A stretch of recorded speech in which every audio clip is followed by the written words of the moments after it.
ഇവന്റുകളുടെ ഒരു time line ഇങ്ങനെയാണെന്ന് ഞാൻ മുമ്പത്തെ വീഡിയോയിൽ പറഞ്ഞിട്ടുണ്ടായിരുന്നു. AD 70 തന്നെ ക്രിസ്തു മടങ്ങിവന്ന് 1000 ആണ്ട് വാഴ്ചയുടെ കാര്യവും മില്ലിയൻ കിങ്ഡം സ്ഥാപിച്ച കാര്യമൊക്കെ പറഞ്ഞിരുന്നു. അതിനുശേഷമുള്ള ലിറ്റിൽ സീസണിലാണ് അതിന്റെ എൻഡ് പാർട്ടിലേക്കാണ് നമ്മളിപ്പോൾ അടുത്തുകൊണ്ടിരിക്കുന്നതെന്നും മുൻപത്തെ വീഡിയോയിൽ പറഞ്ഞിരുന്നു. അപ്പം ഇതിനിടയ്ക്കുള്ള ഈ മില്ലിനിയൽ കിങ്ഡത്തെയും അല്ലെങ്കിൽ അങ്ങനെയുള്ള കാര്യത്തെയും ഹൈഡ് ചെയ്യാൻ വേണ്ടിയാണ് ഇവര് ഈ 2000 വർഷത്തെ ഒരു ഡിസ്പെൻസേഷൻ കൊണ്ടുവന്നത്. Church age 2000 വർഷമാണെന്നുള്ളത്. അതിന്റെ തെളിവ് കൂടി അടുത്ത സ്ലൈഡിൽ കാണിക്കാം.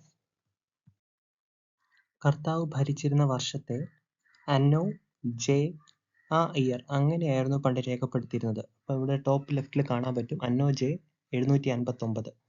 അപ്പോൾ അങ്ങനെയായിരുന്നു ഇയേഴ്സ് അവിടെ രേഖപ്പെടുത്തിക്കൊണ്ടിരുന്നത്. എന്നാൽ ലിറ്റിൽ സീസൺ തുടങ്ങിയപ്പോൾ ഈ ഇയേഴ്സ് എല്ലാം അൾട്ടർ ചെയ്തിട്ട് ജെ റീപ്ലേസ് അല്ലെങ്കിൽ ജെ എന്നും ഐ എന്ന് റെപ്രസെന്റ് ചെയ്ത് അത് റീപ്ലേസ് ചെയ്ത് 1 ആക്കി മാറ്റി. അങ്ങനെ ഒരു 1000 വർഷത്തെ ചരിത്രം അല്ലെങ്കിൽ പണ്ടത്തെ ആർക്കിടെക്ചർ പണ്ടത്തെ ആർട്ടിലൊക്കെ ഉണ്ടായിരുന്ന ഈ ഒരു ജെ 759 എന്ന് പറയുന്നതിന് 1759 അല്ലെങ്കിൽ 1707 അങ്ങനെ ഒരു മാനിപ്പുലേഷൻ സാത്താൻ അവിടെ നടത്തുന്നുണ്ട്.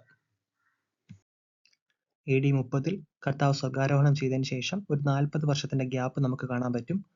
അതായത് ആ തലമുറ തന്നെ കർത്താവിന്റെ വരവ് കാണുമെന്ന് മഹാപുരോഹിതനോടും അല്ലെങ്കിൽ ശിഷ്യന്മാരോടും ഒക്കെ പറഞ്ഞിരുന്നു. കൂടാതെ ആ കൂടി നിൽക്കുന്നവരിൽ ചിലർ രാജ്യം വരുന്നത് വരെ മരണം ആസ്വദിക്കുകയില്ല എന്ന് സത്യമായിട്ടും നിങ്ങളോട് പറയുന്നുവെന്നാണ് കർത്താവ് എന്ന് പറഞ്ഞത്. കൂടാതെ നമുക്ക് വായിച്ചാൽ മനസ്സിലാവും, എഴുതപ്പെട്ടിരിക്കുന്ന സകലതും നിവൃത്തിയാകുവാൻ അത് പ്രതികാരകാലമാകുന്നു എന്ന് ലൂക്ക് 21:22 പറയുന്നുണ്ട്.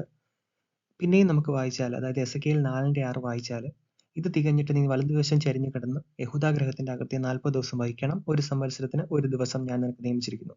അതായത് ഈ ഒരു 40 വർഷം കൊണ്ടാണ് പൗലോസിന് ഗ്രേസിന്റെ സുവിശേഷം പറയുന്നതും അതോടൊപ്പം തന്നെ പൗലോസ് തന്നെ പറയുന്ന ജാതികളുടെ പൂർണ്ണസംഖ്യ ചേരുവോളം അംശമായി ഇസ്രായേലിന് കാഠിന്യം ഭവിച്ചിരിക്കുന്നു എന്ന് പറയുന്നതും കാലം സമീപിച്ചിരിക്കുന്നു, അന്ത്യകാലം ആകുന്നു എന്ന് പൗലോസ് പറയുന്നതും ഒക്കെ ഈ ഒരു 40 ഇയേഴ്സിനുള്ളിലാണ്. അതുകൊണ്ട് തന്നെ ഇതെല്ലാം ആ തലമുറയിൽ നടക്കുന്ന കാര്യമാണ്. പിന്നീട് ഈ 2000 വർഷത്തിന്റെ ഒരു ഡിസ്പെൻസേഷൻ വരുന്നത് 18-ാം നൂറ്റാണ്ടിൽ അല്ലെങ്കിൽ ജോൺ നെൽസൺ ഡാർബി എന്ന് പറയുന്ന ഒരാൾ പുട്ട് ഫോർവേഡ് ചെയ്യുന്ന ഐഡിയ ആണ്. അതായത് ഈ മില്ലിയൻ കിങ്ഡത്തിന്റെ അവശേഷിപ്പുകൾ അല്ലെങ്കിൽ തെളിവുകളെ നശിപ്പിക്കാൻ വേണ്ടി ഡിസ്പെൻസേഷൻ വന്നിട്ട്, അതായത് ക്രിസ്ത്യാനികളോട് ഇടപെട്ടിട്ട് പിന്നീട് യഹൂദരോട് ഇടപെടും അല്ലെങ്കിൽ ഇങ്ങനെ ഒരു വന്നപ്പോൾ അതാണ് പിന്നീട് ഇസ്രായേലിന്റെ ഫോർമേഷനിലേക്കും അല്ലെങ്കിൽ സിയോനിസത്തിലേക്കും ഒക്കെ ഒരു കാരണമായി മാറുന്ന കുറെ ഫീച്ചേഴ്സ്.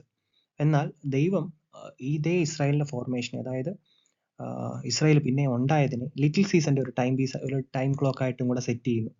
കാരണം അത്തി പിന്നെയും തളിർക്കുന്നത് നമുക്ക് ലിറ്റിൽ സീസന്റെ എൻഡിലും കാണാൻ പറ്റും.